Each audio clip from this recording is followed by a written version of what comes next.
परिलोक का जादुई पक्षी पिंजरे में फंसा मदद की गुहार कर रहा था।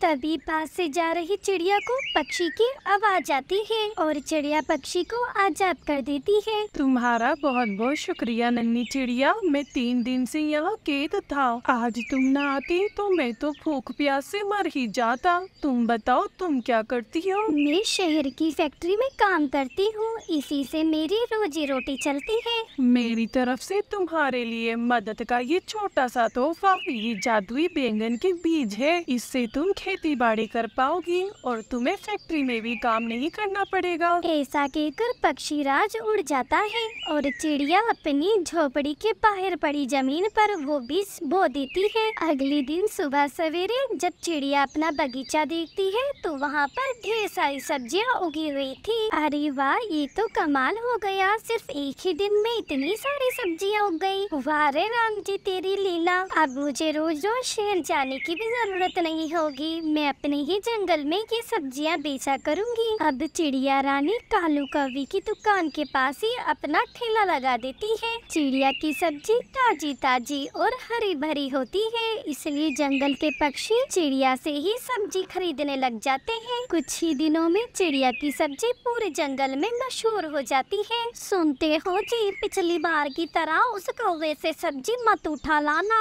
उसकी सब्जी में ना स्वाद होता है ना ताजगी। ठीक है चिड़िया से ही सब्जी लाऊंगा, बस खुश। ये क्या कालू, हमारे धंधे पानी को किसकी नजर लग गई? एक चिड़िया ने मेरी दुकान के पास ही अपना ठेला लगाया है। सुना है गौरी उसकी सब्जियां बहुत स्वाद की बनती है। तुमसे कितनी बार कहा था मैंने सब्जियों को जल्दी पकाने के लिए दवाई कम डाला करो, लेकिन तुम सुनते ही कहाँ थे। तुम घबराओ नहीं गौरी, इससे पहले भी कई पक्षियों ने मेरे पास ठेला लगाया था, याद है ना मैंने उनका क्या हाल किया था? पता है तुम चोरी छुपे उनके खेत में हर बार आग लगा दिया करते थे। तो इस चिड़िया के मामले में इतनी देरी क्यों कर रहे हो? इसका खेल भी खत्म करो। बस गौरी, आज रात वही प्लान है मेरा। एक तो जंगल में वैसे ही धंधा पानी नहीं है, ऊपर से ये नए नए पक्षी मुंह उठा के आ जाते हैं। अब कालू रात में चिड़िया के खेत में आग लगा देता है। अब देखता हूँ कैसे सब्जी बेचती है। मेरी सब्जी केमिकल वाली हो या बेस्वाद वाली हो, खानी तो इन जंगल वालों को मेरी ही सब्जी पड़ेगी। अगले दिन चिड़िया फिर से कालू के पास ठेला लगाकर सब्जी बेच रही होती है। कालू को तो कुछ समझ नहीं आता। सच कहता हूँ गौरी, मैंने अपने इन्हीं हाथों से उसकी सब्जियाँ जलाई थी। नशे में तो नहीं थे ना कालू जी? आखिर है तो वो एक चिड़िया, कोई डायन या चुड़ैल थोड़ी ना है जो रात की जली सब्जियाँ सुबह ताजा करके बेच देगी। तुम्हें अच्छे से पता है गौरी, मैं नशा वशा नहीं करता। तुम्हें मेरी बात का यकीन नहीं तो आज खुद जाके उसकी फसल जला आओ। फसल क्या चीज है कालू जी, तुम कहो तो मैं तो चिड़िया को भी जला आऊं। ऐसा कहकर दोनों पक्षी हंसने लग जाते हैं। अब गौरी रात में चिड़िया की फसल जलाने पहुंच जाती है। मुझे कहते हैं गौरी, मेरे नाम से तो सांप भी मर जाता है और लाठी भी नहीं टूटती। बड़ी आई थी हमारे धंधे में टांग अड़ाने वाली। अगले दिन फिर से चिड़िया ताजी ताजी सब्जियां बेच रही थी।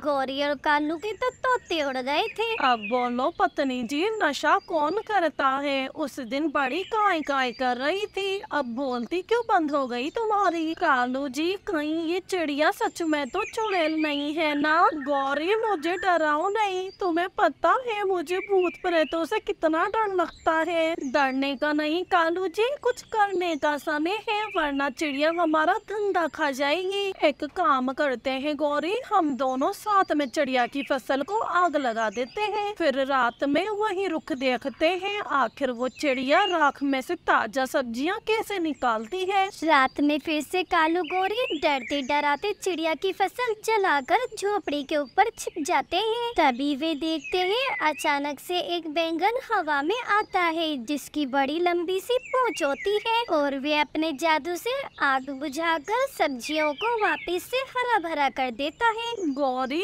इस चिड़िया के पास तो जादुई बैंगन है और इसकी तो इतनी लंबी पूंछ भी है। इन सब्जियों की कब से पूंछ आने लगी भला? अरे कालू जी, ये सब छोड़ो, हमें इस बैंगन को अपने खेत में ले चलते हैं, फिर ये अपने जादू से हमारी खेत की फसल को भी हरा भरा रखा करेगा। कालू गोरी बैंगन को रस्सी से बांध अपने घर ले आते हैं। ये तुम लोगों ने बिल्कुल सही नहीं किया। पक्षीराज ने मुझे सिर्फ चिड़िया की मदद के लिए भेजा है। तुम दोनों मुझे इस तरह कैद करके नहीं रख सकते। एकदम सही कहा तूने पूंछ वाले बैंगन, कुछ काम हम दोनों कभी सही करते ही नहीं है। तुझे तो खेत में रहने से मतलब है ना, फिर क्या फर्क पड़ता है खेत चिड़िया का हो या कौओं का। अब कालू जादुई बैंगन को अपने खेत में रखता है। सुबह सवेरे मुझे एकदम ताजी ताजी सब्जियां चाहिए, वरना तेरी पूंछ काट दूंगा। अगला दिन हो जाता है। कालू और गोरी अपना खेत देखने आते हैं तो वे पाते हैं उनकी सारी सब्जियां तहस नहस हो चुकी है। ये क्या अनर्थ कर दिया पागल बैंगन तूने। अब कालू और गोरी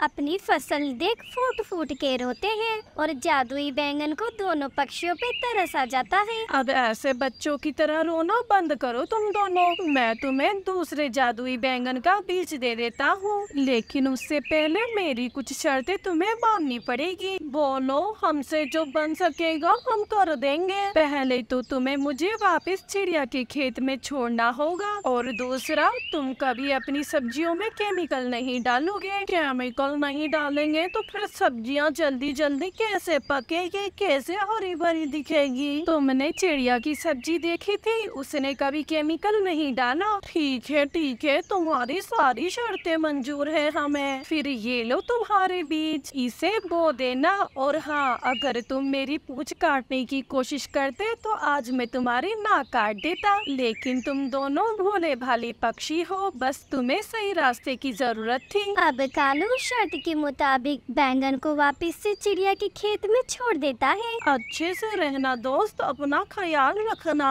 तुम भी अब से ईमानदारी से अपना धंधा करना। जादुई बीज बोने के बाद कालू की फसल भी हरी भरी होकर लहराने लगती है। अब कालू और चिड़िया खुशी खुशी अपना धंधा कर रहे होते हैं। तो दोस्तों, कालू गौरी ने जल्दी चिड़िया से दोस्ती भी कर ली थी। ऐसी ही नई नई कहानी के लिए हमारा नया चैनल जरूर सब्सक्राइब करें।